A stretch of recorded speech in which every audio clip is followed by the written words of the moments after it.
Assalamualaikum warahmatullahi wabarakatuh. Alhamdulillah, wassalatu wassalamu ala rasulillah.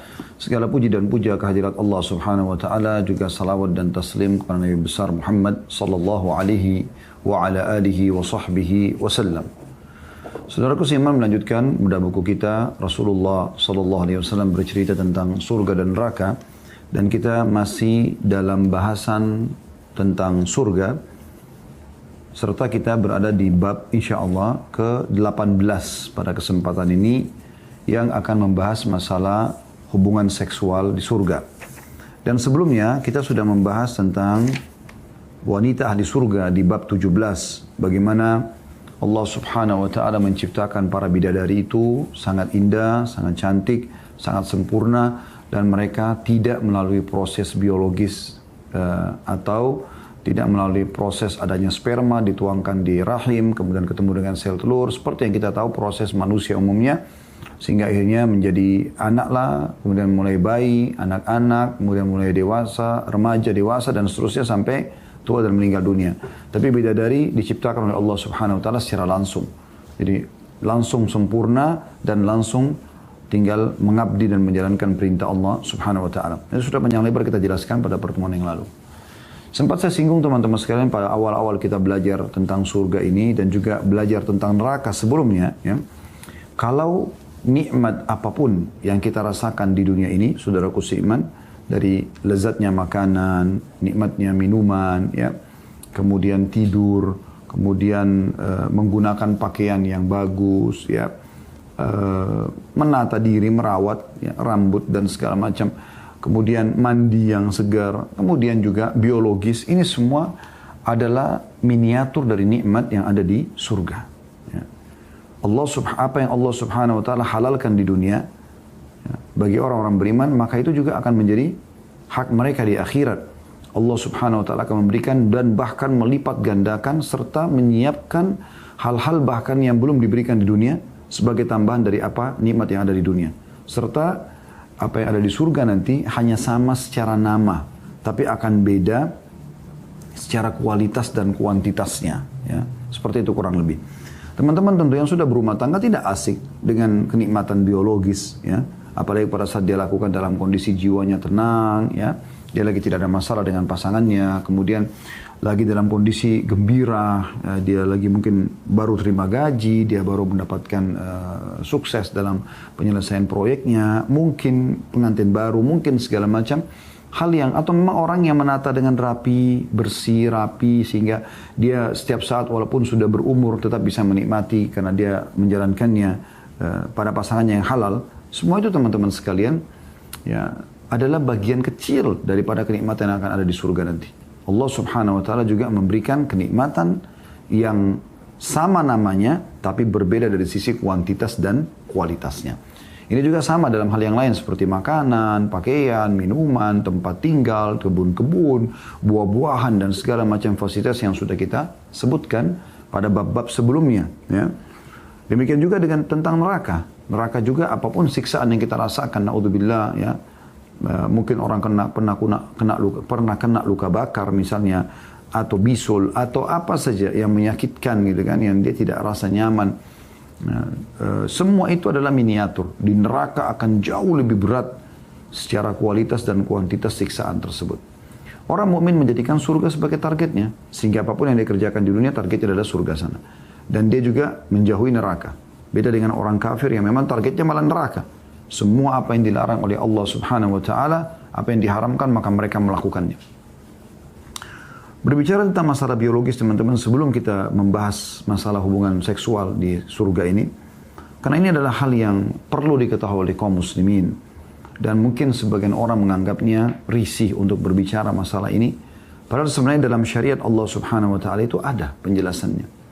Justru terbalik, kalau seandainya tidak dijelaskan sesuai dengan apa yang Allah dan Rasulnya ajarkan, maka seseorang itu akan belajar dari sumber yang lain. Seperti misalnya banyak kaum muslimin sekarang belajar seksual dari hal yang kecilnya, ciuman, rabahannya, sampai akhirnya meletakkan kemaluan dari film-film porno misalnya. Bahkan itu menjadi sebuah penyakit. Ya kan?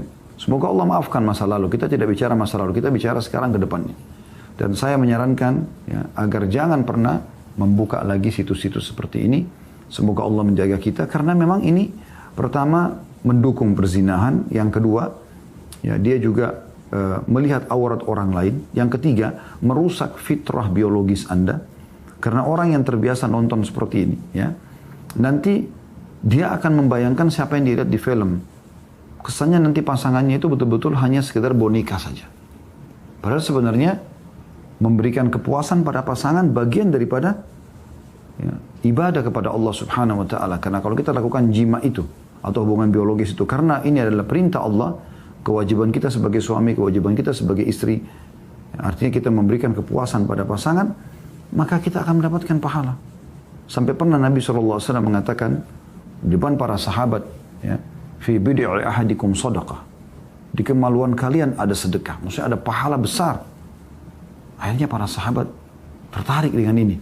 Sebagaimana tadi mungkin moderator mengatakan ini banyak pertanyaan yang muncul. Mungkin orang jadi bertanya, masalah hubungan seksual kok kesannya kayak sensitif sekali ya bahasannya. Apalagi di surga gitu.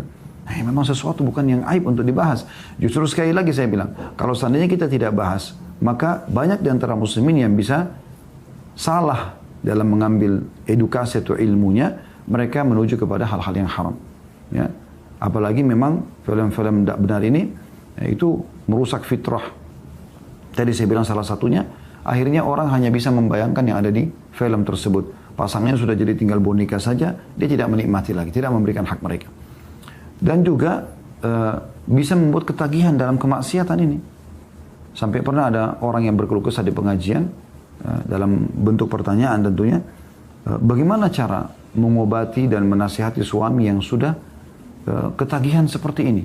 Sampai-sampai kalau hubungan biologis, itu dia meletakkan laptop di ranjang, lalu dia menggauli istrinya sambil nonton. Ini sudah rusak sekali fitrahnya. Bagi teman-teman yang sedang terkena penyakit seperti ini, saya katakan penyakit karena ini adalah kemaksiatan kepada Allah SWT, mohonlah kepada Allah diberikan perlindungan agar selamat dari situ dan Anda bisa kembali kepada fitrah Anda sendiri. Fitrah Anda sendiri.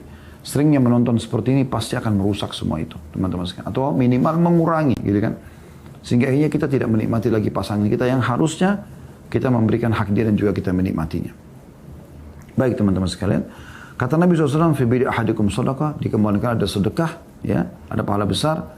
Maka para sahabat mengatakan, ayati, ya Rasulullah, ayati ahaduna ahlu walahu fihi ajr. Apakah seseorang di antara kami menggauli istrinya? Artinya orang semua tahu dapat kenikmatan. Maka dia juga mendapatkan pahala. Kata Nabi SAW, ara'aitum law wada'tumu fil haram alakumul wizr. Ketika kalian lihat kalau kalian letakkan kemaluan kalian pada yang haram, berzina, maka kalian akan dapat dosa besar lagi, gitu kan? Maka para sahabat paham masalah itu. Tentu saja. Maka kata Nabi SAW, wa kadzalika fil halal. Begitu juga kalau diletakkan pada yang halal.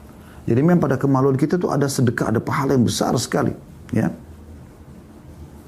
Jadi ini hadis sahih diriwayatkan oleh Imam Muslim nomor 2376. Nah, supaya teman-teman sekalian bisa mendapatkan pahala dalam masalah biologis ini, saya sarankan ya, niatkan ibadah dan lakukan itu bukan hanya sekedar syahwat, tapi di situ ada perintah Allah. Ini penyampaian Nabi SAW ini adalah penyampaian agar kita termotivasi melakukan biologis kan gitu. Juga dalam bahasan masalah hak suami istri ada hak biologis. Ya. Itu wajib untuk kita penuhi. Baik itu perempuan ke suaminya atau laki-laki ke istrinya. Gitu kan? Sampai pernah ada seorang sahabat bertanya kepada Aisyah mengatakan, wahai ummul mukminin, bagaimana kalau seandainya kami sedang tidak mood, ya, lagi tidak nyaman, lagi marah sama suami, kemudian dia minta untuk dilayani, apakah kami berdosa kalau kami nolak? Kata Aisyah, iya, karena ada hak pasangan di situ. Ada seseorang datang kepada Imam Ahmad mengatakan, laki-laki terbalik, tadi perempuan, ini laki-laki, dia mengatakan, kalau seandainya kami lagi tidak ada ingin, tidak ada hasrat, tidak ada syahwat pada istri, gitu kan. Terus kemudian kami harus jalankan kewajiban. Bagaimana kami mempertemukan kau? Lagi tidak ada hasrat. Kata Imam Ahmad, kau bisa melakukannya karena niat menjalankan kewajibanmu sebagai suami atau kau niat untuk mendapatkan keturunan. Itu semua ada pahalanya. Dan itu terjadi karena interaksi biologis. Kan gitu. Jadi poin ini sangat penting memang untuk dijelaskan. Jadi ikhlaskan niat teman-teman sekalian. Sebagaimana Nabi SAW mengatakan tadi dalam penutupan hadisnya, Ara'aitum law wada'aha. Begitu makna. Itu hadisnya tadi yang saya sebutkan itu maknanya. Ini hadis sebenarnya begini.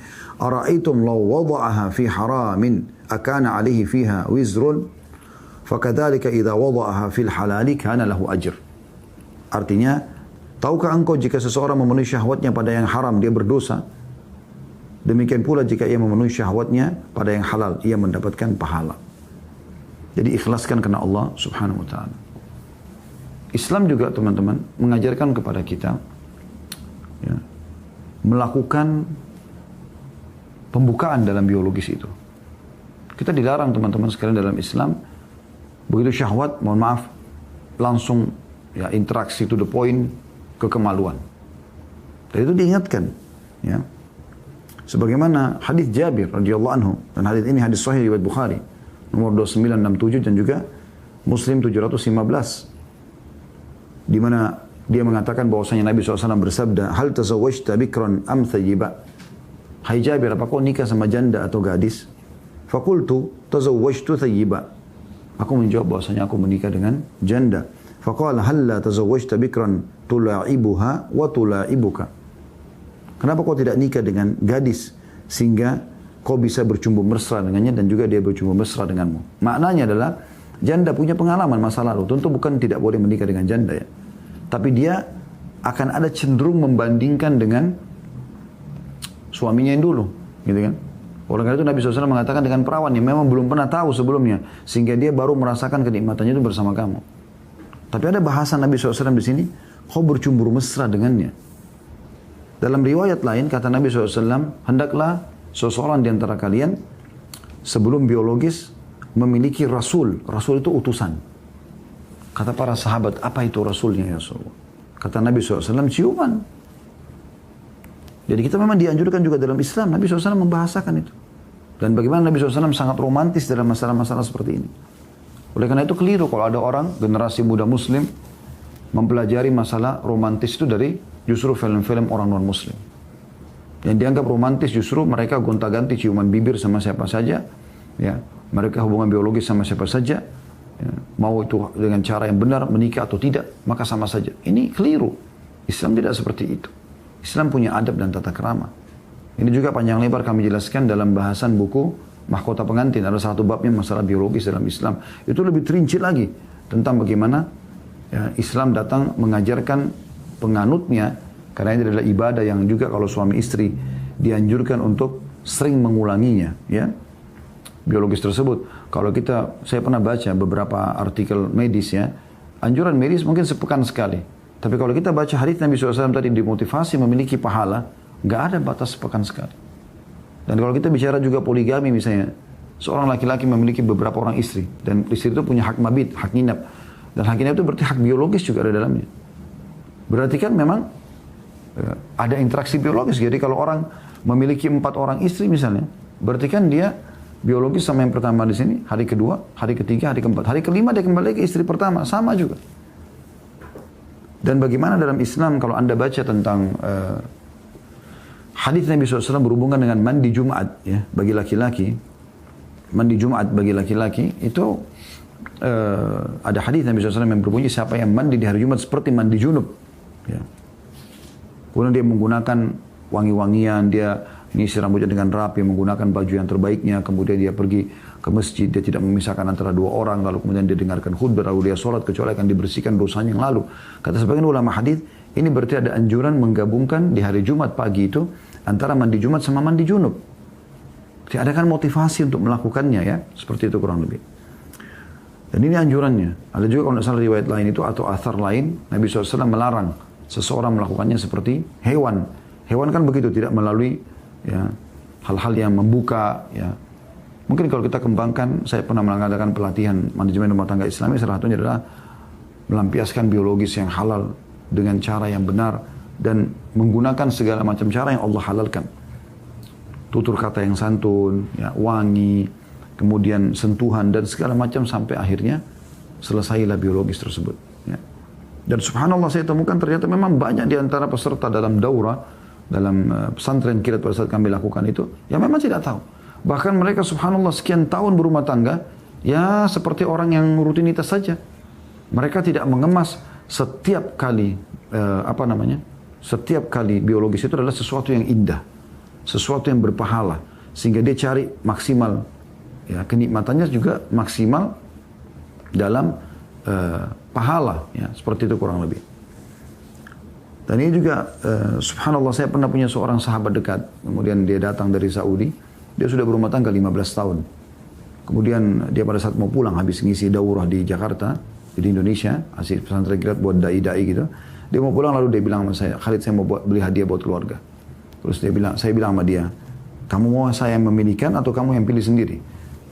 Dia bilang coba bantu saya pilih. Saya ajak ke salah satu pasar mall di Jakarta, dan saya ajak dia ke tempat toko pakaian, khusus pakaian dalam laki-laki dan perempuan gitu. Dia bilang apa ini Khalid? Saya bilang coba beli pakaian yang kamu suka warnanya, yang kamu suka jenisnya, belikan buat istri antum. Antum juga beli buat antum sendiri. Gitu. Saya berbahasa Arab tentunya pada saat itu ya. Antum ini retorika saya ya. Sebenarnya saya mengatakan anta ikhtar gitu, kamu pilih kira-kira yang kamu suka gitu. Intinya dia memilih alhamdulillah semuanya. Terus setelah itu sekitar 2 minggu setelah dia pulang ke Saudi, dia telepon saya lalu dia mengatakan jazakallahu khairan. Semoga Allah balas anda dengan kebaikan. Saya bilang kenapa akhi? Dia bilang subhanallah, apa yang kamu tunjukkan hadiah itu mengubah hidup saya setelah saya 15 tahun berumah tangga. Saya terus terang selama ini belum pernah terfikir untuk membelikan pakaian dalam yang saya suka buat keluarga saya sehingga dia memakainya. Ternyata ada kenikmatan tambahan, ada sesuatu yang baru yang dirasakan. Dan kenapa kita tidak lakukan? Sementara itu halal. Apa yang dijual oleh para pelacur di luar sana teman-teman sekalian? Mereka jual baju yang seksi, badan yang wangi, gitu kan? Godaan, rayuan. Kenapa setiap istri kita nggak melakukan ini? Kenapa kita nggak tanamkan pada mereka agar mereka melakukannya? Dan kenapa setiap istri tidak berpikir seperti itu? Sehingga suaminya, ibaratnya orang kalau sudah kenyang di rumah, kenyang makan, ditawarkan makanan apapun di luar, dia tidak mau kan? Kan seperti itu. Yang ketiga, jangan lupa ini poin penting teman-teman, membaca doa. Karena ini ada pengaruhnya pada keturunan. Ada pengaruhnya pada keturunan kita. Anda mau keturunan Anda saleh dan salihah, salah satu faktor adalah doa ini.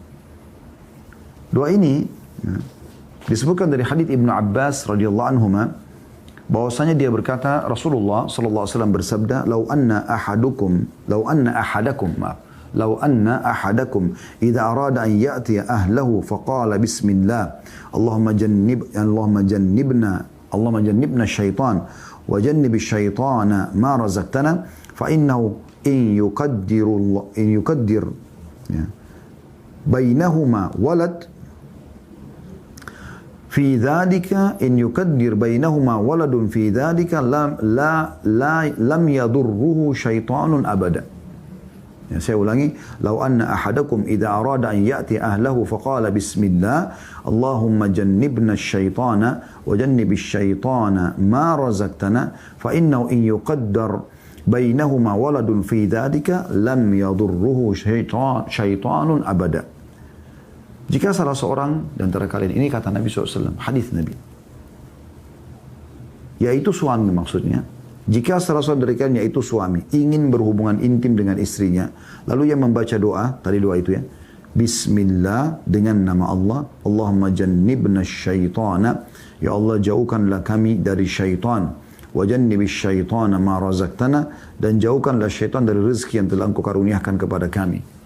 Baik kenikmatan biologisnya supaya syaitan tidak ikut-ikutan, dan juga anak nanti kalau lahir. Kata Nabi SAW, ini penting closing hadisnya. Kemudian jika Allah menakdirkan lahirnya anak dari hubungan intim tersebut, maka syaitan tidak akan bisa mencelakakan anak tersebut selamanya. Bayangkan, ini resepnya nih. Berarti anaknya jadi baik. Syaitan tidak akan mengganggu, mencelakakan anak itu selamanya. Hadis ini sahih riwayat Bukhari nomor 6388 dan Muslim nomor 1434. Dalam masalah biologis kita boleh menikmati cara apapun selama bukan yang agama larang. Tentu ada yang diharamkan, nanti akan kita jelaskan. Tapi dalil tentang bolehnya menggauli istri dengan berbagai macam gaya, ya, di tempat, keadaan, selama memang tidak haram. Sekali lagi, nanti kita jelaskan hal-hal yang haram itu, ya. Seperti misalnya menggauli istri pada saat haid dan nifas di kemaluannya. Atau meletakkan kemaluan di dalam dubur. Ini hukumnya haram, tidak boleh. Ya. Maka masuk dalam firman Allah Subhanahu wa taala, umumnya kalau dua hal tadi Anda tidak lakukan, meletakkan kemaluan di kemaluan Anda di dalam kemaluan istri, lagi haid dan nifas, ya. Dan juga meletakkan kemaluan di dalam dubur. Kalau ini tidak dilakukan, maka masuk dalam firman Allah Subhanahu wa taala dalam surah Al-Baqarah ayat 223 yang bunyinya a'udzubillahi minasyaitonirrajim, nisa'ukum harthun lakum fa'tu harthakum anna syi'tum wa qaddimu li anfusikum. Al-ayat. Istri-istrimu adalah ladang tempat kamu bercocok tanam. Anda kalau punya ladang bagaimana? Anda cocok tanam di situ. Dan mau ditata bagaimana bentuknya, mau lurus, mau garis miring, mau dibuat lingkaran tengah-tengah, mau segala macam. Kan cocok tanam bebas. Gitu. Dia bercocok tanam. Istrimu kata Allah adalah seperti tanah tempat kamu bercocok tanam. Maka datangilah tanah tempat bercocok tanam itu bagaimana saja yang kamu kehendaki. Anda buka Al-Baqarah 223. Jelas sekali firman Allah SWT ini. Imam Nawawi rahimahullah berkata, yang namanya ladang atau tempat bercocok tanam pada wanita adalah di kemaluannya, yaitu tempat mani bersemai untuk mendapatkan keturunan. Ini adalah dalil bolehnya menyetubui istri di kemaluannya, terserah dari arah depan, belakang, atau istri dibalikkan. Ini bukan perkataan saya. Imam Nawawi dalam Syarah Sahih Muslim jilid 10 di halaman 6. Dan ada riwayat Jabir radhiyallahu anhuma, sahabat Nabi yang mulia, dia dan ayahnya dua-duanya sahabat. Ia berkata, "Kanatil yahudu taqulu idza jama'aha min wara'iha ja'al waladu ahwal." Dahulu orang-orang Yahudi di masa Nabi SAW berkata, kalau ada seseorang menggauli atau menyetubui istrinya dari arah belakang, maka mata anaknya nantinya bisa juling. Lalu Allah menurunkan firman-Nya surah Al-Baqarah 223. Nisa'ukum harthun lakum fa'atu harthakum anna syi'tum wa qaddimu li anfusikum. Istri-istrimu adalah ladang tempat kamu bercocok tanam, maka datangilah tanah tempat cocok tanam bagaimana saja yang kamu kehendaki dan dahulukan dirimu. Ya. Ini bantahan terhadap orang-orang Yahudi yang mengatakan bahwasanya menggauli istri dari arah belakang itu bisa juling matanya. Ini tidak benar. Juga dalam riwayat lain, ya, Nabi SAW mengatakan mukbilatan wa mudbiratan makana fil farji. Terserah mau dari arah depan atau belakang selama di kemaluan. Dinukil dari At-Tahawi jilid 3 halaman 41 dalam syarah Ma'an al-Athar, ya, dengan sanad yang sahih. Hadis ini juga menunjukkan bahwasanya Nabi SAW menyanggah anggapan keliru orang-orang Yahudi yang mengatakan bahwasanya kalau menggauli istri dari belakang, ya, itu bisa mengakibatkan juling. Dan anggap ini sama sekali tidak benar. Yang dilarang dalam Islam adalah menggauli istri di kemaluannya pada saat haid. Demikian juga di duburnya. Ya. Ini penting. Kalau masalah dalil, masalah larangan menggauli istri di kemaluannya, itu kalau Anda tadi buka Al-Baqarah 223 ya. Satu ayat sebelumnya. Al-Baqarah 222. A'udzu billahi minasyaitonir rajim. Yas'alunaka 'anil mahid qul huwa adam fa'tazilun nisaa fil mahid wa la taqrabuhunna hatta yathurn fa idza tatahharna fa'tuhunna min haitsu amarakumullah. Al-ayah. Artinya ditanyakan kepada Muhammad tentang haid, ditanyakan kepada Muhammad tentang haid. Katakanlah dia adalah penyakit. Dan janganlah kalian menggauli istri kalian pada saat sedang haid. Dan kalau mereka sudah suci, sampai mereka suci. Kalau mereka sudah suci, gaulilah mereka di tempat yang sudah Allah perintahkan kalian. Maksudnya kemaluannya. Buka Al-Baqarah 222. Baca terjemahnya. Itu memang masalah biologis atau jima. Baru kemudian masuk tadi, wanita atau istri adalah ladang, bisa bercocok tanam semau si suami. Dan itu harus ayat 223 gitu. Nah, jadi di sini Allah SWT melarang kita meletakkan kemaluan di kemaluan pada saat lagi haid. Dan kalau bahas haid berarti nifas masuk dalamnya. Sementara dalil tentang tidak bolehnya menggauli istri dari dubur, seperti ya ini efeknya kalau Anda nonton film-film porno. Karena orang-orang non-muslim, mereka tidak kenal namanya haram itu. Subhanallah, mohon maaf saya bahasakan. Dubur itu teman-teman mengeluarkan dua hal. Kalau bukan angin, gas yang bau, gitu kan, atau tinja. Memang dia bukan tempat untuk digauli. Keliru ini kalau orang melakukannya. Terlebih lagi dalam Islam dilarang. Perhatikan sabda Nabi SAW dan hadis ini hadis Hasan diriwayatkan oleh Imam Ahmad di jilid 2 halaman 479. Kata Nabi kata Abu Hurairah radhiyallahu anhu bahwasanya beliau berkata, Rasulullah atau Nabi SAW bersabda, mal'unun man atan bra'atun atau man atan bra'atan fi duburiha. Saya ulangi, mal'unun man atan bra'atan fi duburiha. Benar-benar terlaknat, diangkat berkah hidupnya siapapun yang menyetubui istrinya dari duburnya. Ini hadis-hadis hasan. Kemudian dalam riwayat lain, hadis yang diriwayatkan oleh Tirmidzi nomor 135, diriwayatkan oleh Ibnu Majah nomor 639, Abu Daud nomor 3904, ya. Dan ini hadisnya dinyatakan hasan oleh para ulama hadis, yaitu hadis Abu Hurairah radhiyallahu anhu bahwasanya Nabi SAW bersabda, man ata haidhan aw imra'atan fi duburiha aw kahinan faqad kafara bima unzila ala Muhammadin sallallahu alaihi wasallam. Barang siapa yang menyetubui wanita haid atau menyetubui wanita di duburnya, dua hal yang dilarang itu. Kemudian kedua perbuatan ini subhanallah, menggauli istri di dubur, memasukkan kemaluan di dubur, atau ya memasukkan kemaluan pada saat sedang haid ataupun nifas, itu disamakan oleh Nabi SAW dengan dukun. Perhatikan, sebarang siapa yang menyetubui wanita haid atau menyetubui wanita di duburnya, maka ia telah kufur terhadap apa yang diturunkan kepada Muhammad SAW. Di sini sebenarnya ada tambahannya, terjemahannya au kahinan, atau mendatangi dukun, maka dia telah kufur kepada apa yang diturunkan kepada Muhammad sallallahu alaihi wa ala alihi wa sahbihi wasallam. Anda bisa perhatikan itu, bagaimana efeknya, dan Anda bisa bayangkan di sana. Anda sudah punya jawabannya tentu. Kenapa Ustaz begitu vulgar membahas? Coba kalau saya tidak bahas ini teman-teman sekalian. Ya. Berapa banyak orang yang melakukan itu di antara kaum muslimin. Bahkan mereka menjadikannya sebagai sebuah kebanggaan, sebuah inovasi. Padahal inovasinya tidak harus sampai ke sana.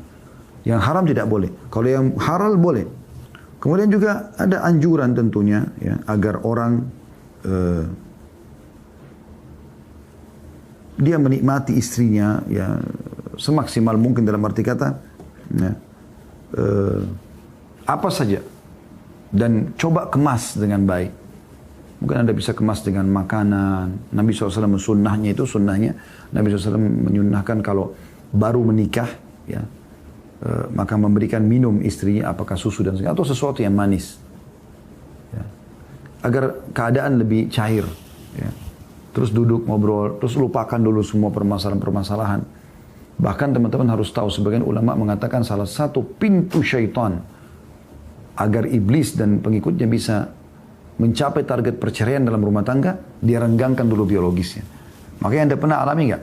Kadang-kadang dengan masalah kecil saja teman-teman sekalian, dengan masalah kecil, karena cuma masalah sepele, tapi sudah cukup membuat suami istri bertengkar, akhirnya 2 hari, 3 hari, 1 minggu tidak hubungan biologis. Ada yang sampai 1 bulan, ada yang bahkan punya anak, sudah berapa orang kami tahu, 4-5 orang anak, ya.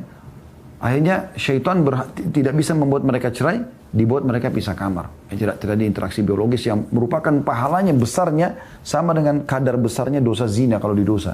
Besarnya itu, ini juga pahala besar karena Nabi SAW berikan kesamaan dengan zina. Ini haram, ini halal gitu. Oleh karena itu teman-teman sekalian, dalam hal biologis ini sedikit ditekankan agar usahakan jangan menolak kalau pasangan minta. Karena memang itu ibadah kepada Allah Subhanahu wa taala, dan Allah sebagai pencinta lebih tahu. Kalau biologis itu terjadi teman-teman sekalian, kan jiwa kita jadi tenang, ya, ketegangan juga meredah gitu kan, emosi meredah, maka banyak masalah bisa selesai. Anda kalau punya masalah apapun dan terjadi interaksi biologis dengan pasangan, 50% masalah Anda sudah selesai. Tinggal Anda bicara baik-baik setelahnya. Tapi kalau tidak terjadi interaksi biologis sekian lama, terus kemudian Anda ngobrol, terus terpicu untuk ribut. Dan iblis kan begitu, memang targetnya bercerai.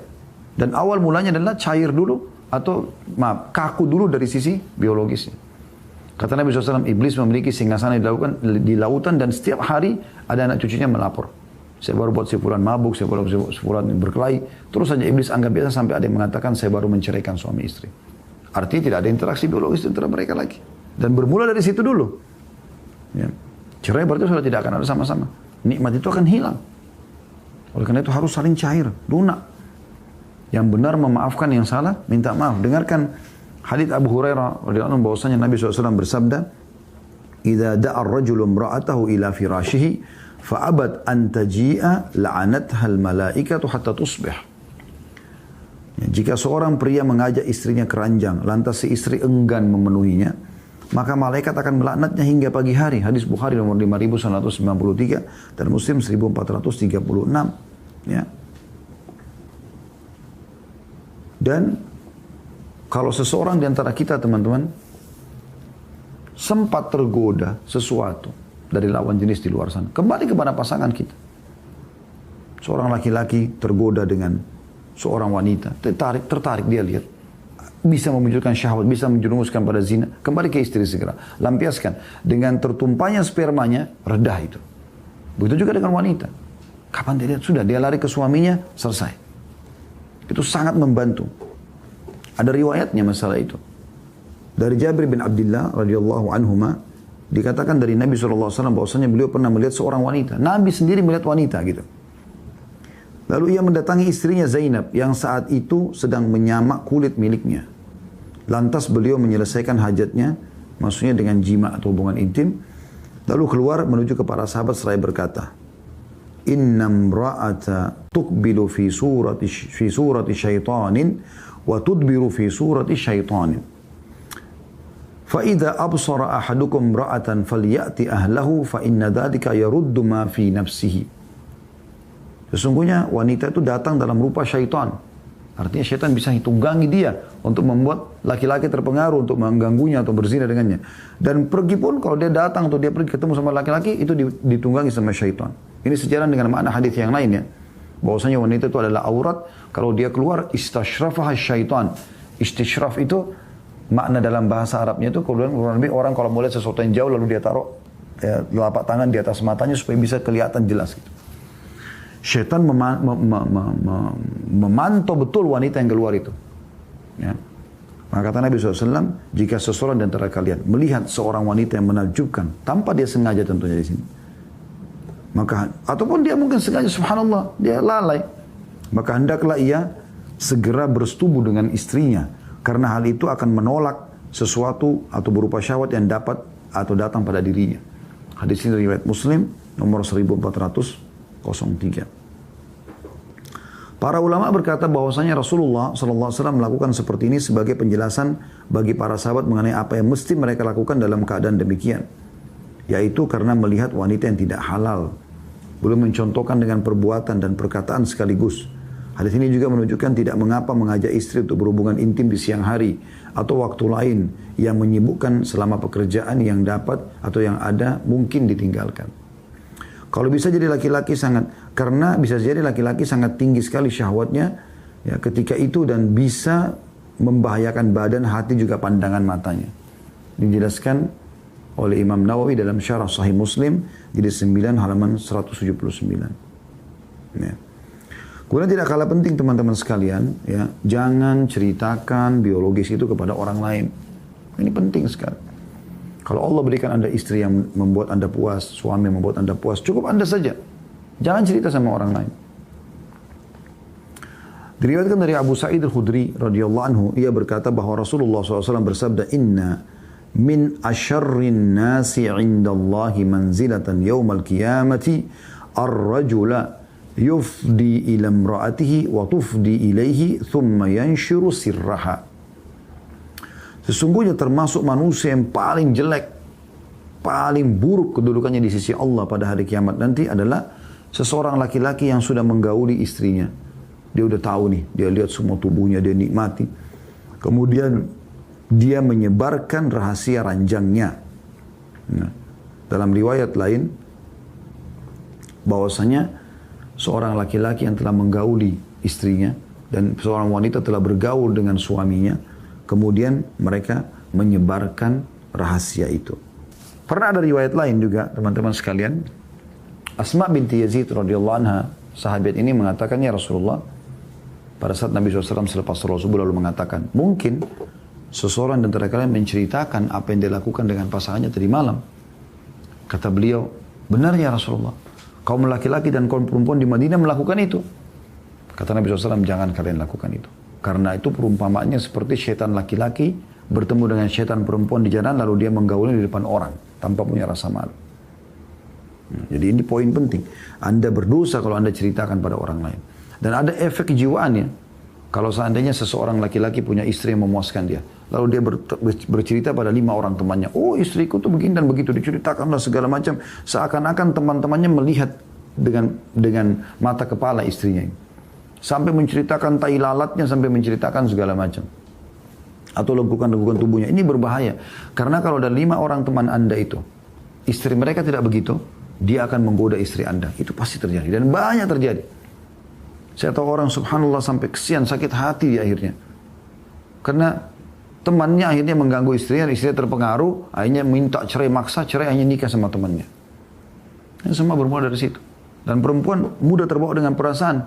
Kalau teman Anda sudah tahu rasanya, dia akan mengatakan dengan bahasa-bahasa syaitannya, oh saya tuh suka sekali sama perempuan itu yang ada tai lalatnya di sini, atau ada begini. Padahal itu sebenarnya ciri istrinya temannya. Nah ini bahaya sekali, wa na'udzubillah. Ini harus kita jelaskan secara rinci supaya jangan sampai terjadi, teman-teman. Begitu juga dengan kalau wanita, dia bahasakan misalnya kepada teman-temannya, 5 orang teman-teman wanitanya. Suaminya Masya Allah memuaskan dia. Lalu dia sibuk menceritakan suamiku itu begini, begitu. Seperti nampak depan mata oleh teman-teman wanitanya ini. Apa yang terjadi teman-teman sekalian? Kalau mereka yang berlima ini, atau salah satunya saja, suaminya tidak begitu, dia akan ganggu suami Anda. Itu pasti. Dan suaminya akan terpengaruh karena kok kayak ditahu rahasianya. Dia bilang saja misalnya, saya suka sekali kalau laki-laki itu begini badannya, atau begini warna kulitnya, atau begini kalau gayanya, atau kan itu nanti akan berpengaruh. Ya. Dan ini dilarang dalam Islam. Ada hal juga yang perlu diketahui teman-teman sekalian, yaitu kalau Anda datang dari safar, ini termasuk adab dalam syariat ya. Anda datang dari safar, anjurannya agar Anda jangan dulu masuk rumah kecuali Anda sudah menyampaikan kepada istri. Informasikan dulu. Via WA, via telepon. Jadi ini betul-betul teman-teman menggambarkan keromantisan luar biasa dalam Islam. Bagaimana agar interaksi biologis itu bukan terjadi begitu saja. Tapi sesuatu yang mahal. Setiap kali Anda interaksi biologis, di setiap itu harus punya nilai. Selain pahala Anda juga menikmatinya tentu ya. Itu penting. Diambil daripada hadis ini. Di dalam hadis riwayat Bukhari nomor 5246 dan juga Muslim 715 di mana Nabi SAW bersabda, "Idza qadima ahadukum lailan fala ya'tiyanna ahlahu turuqan hatta tastahidda al-maghibatu wa tamtashita asy-sya'ithah." Artinya, jika salah seorang dari kalian datang pada malam hari dari safar, jangan ia mendatangi istrinya tiba-tiba. Berilah kabar terlebih dahulu agar wanita yang ditinggal oleh suami itu mencukur bulu-bulu kemaluannya dan menyisir rambutnya. Maknanya apa? Nabi SAW sudah tahu ada interaksi biologis. Orang kalau datang safar lama tidak ketemu kan rindu interaksi biologisnya seperti itu. Apa yang terjadi? Cukur kemaluannya, sisir rambutnya. Kenapa? Supaya cantik kelihatan, supaya bersih, supaya wangi. Jadi interaksi biologisnya jadi bagus, gitu loh. Itu Islam menata sampai seperti itu teman-teman sekalian. Juga Jabir bin Abdullah radhiyallahu anhu berkata dalam hadis riwayat Muslim nomor 715, "Nah Rasulullah sallallahu alaihi wasallam an yatruqa ar-rajulu ahlahu lailan yatakhawwanuhum aw yaltamis atharatihim." Rasulullah SAW melarang seseorang mendatangi istrinya di malam hari untuk mencari-cari tahu apakah istrinya berkhianat kepadanya atau untuk mencari tahu kesalahannya. Jadi jangan buat kejutan, nggak usah buat kejutan. Lebih baik kita datang dalam kondisi istri kita siap menyampaikan daripada kita buat kejutan. Akhirnya kita lihat sesuatu yang tidak nyaman. Bajunya yang tua kah? Rambutnya yang berantakan kah? Dan bisa mengurangi nanti syahwat Anda. Berarti syahwat halal. Juga kalaupun istri lagi menyusui juga nggak ada masalah digauli. Istri lagi hamil pun tidak ada masalah digauli. Ya. Karena Nabi SAW mengatakan, "Laqad hamamtu an anha 'anil ghilati hatta dzakartu anna ar-Ruma wa Farisa yasna'una dzalika fala yadurru auladahum." Sungguh, semula aku ingin melarang kalian dari perbuatan ya, ghilati. Lalu aku melihat bangsa Romawi dan Persia di mana mereka melakukan gila terhadap anak-anak mereka. Gila dalam bahasa Arab, bukan gila bahasa Indonesia ya. Nanti kita jelaskan sendiri. Ternyata hal itu tidak membahayakan anak-anak mereka. Hadis riwayat Muslim nomor 1442. Dan ghila bermakna adalah menyetubui istri yang sedang menyusui. Ya. Ada pula yang mengartikan wanita menyusui yang sedang hamil. Diambil dari syarah Sahih Muslim di 10 halaman 16. Ya. Jadi ini hal-hal yang mendasar yang mohon maaf ini saya sedikit banyak atau panjang lebar mungkin hampir 50 menit kita menjelaskan atau 40 menit tentang masalah ini. Karena saya lihat ini adalah hal yang sangat penting. Ya. Untuk diketahui mumpung juga sedang membahas masalah hubungan biologis ini. Baik teman-teman sekalian, setelah menyebutkan sekian banyak poin tadi, kita akan masuk ke tema kita masalah hubungan seksual di surga. Kita akan merasakan juga seksual, tapi saya bilang tadi akan berbeda kualitas dan kuantitasnya. Kita dengarkan dalilnya. Yang pertama di halaman 70, Anda pegang buku bisa lihat firman Allah SWT dalam surah Zukhruf ayat 71. A'udzu billahi minasyaitonir rajim wa fiha ma tashtahihi al-anfusu wa taladhdhu al-a'yun. Ya. Artinya, dan di dalam surga terdapat segala apa yang diinginkan oleh hati dan sedap dipandang oleh mata. Apa maknanya di sini teman-teman? Semua yang diinginkan oleh hati. Anda mau apa saja di surga boleh. Dan semua yang sedap dipandang oleh mata. Hadis yang menjelaskan ayat ini adalah hadis nomor 73. Dari awal kita belajar. Zaid bin Arqam radhiyallahu anhu menuturkan, seorang laki-laki ahli kitab datang menemui Nabi SAW seraya berkata, "Wahai Abul Qasim, engkau menyangka bahwa ahli surga akan makan dan minum?" Beliau SAW menjawab, "Ya, demi zat yang jiwaku berada di tangannya, kamu sungguh akan diberi kekuatan 100 lelaki dalam hal makan, minum, dan juga seks." Jadi, dari sisi kuantitas dan kualitasnya. Kalau kuantitasnya sampai bisa 100 kekuatan laki-laki. Sekarang aja Anda bisa menggauli misalnya 4 orang istri kalau Anda poligami. Ini Anda, atau 1 orang pun Anda bisa mengulangi berulang kali. Ini Anda punya kekuatan 100 laki-laki. Gitu. Berarti juga selain kuantitas akan harus ada kualitasnya. Kalau enggak mungkin bisa terulang berulang-ulang gitu kan. Lalu orang itu mendebat, mengatakan orang yang makan dan minum butuh buang hajat. Padahal di surga tidak ada kotoran. Jadi orang Yahudi ini menimpali apa yang Nabi SAW jelaskan tadi. Maka Nabi SAW menjawab, buang hajat mereka berupa tetesan peluh yang keluar dari kulit-kulit mereka seperti tetesan kasturi, lalu kemudian perut mereka kosong kembali. Hadis ini riwayat An-Nasai dalam Sunan Al-Kubra dengan sanad sahih. Sebagaimana Al-Hafidh Al-Iraqi dalam Takhridul Ihya nomor 3007 juga menjelaskan masalah itu. Saksi bahasan kita adalah seseorang nanti di surga memiliki kekuatan 100 orang laki-laki dari makanan. Kalau Anda sekarang bisa makan 2 piring, 1 piring misalnya. Berarti di surga nanti Anda bisa makan 100 piring seperti itu. Kalau Anda sekarang makan 2 piring, 1 kali makan, Anda bisa makan nanti 200 piring nanti. 100 kekuatan laki-laki. Minum juga begitu. Anda minum 2 gelas sekarang, Anda bisa minum 100 kali lipatnya. Biologis sekarang Anda bisa gaulin satu istri 1 hari 1 kali misalnya. Anda bisa 100 kali sehari.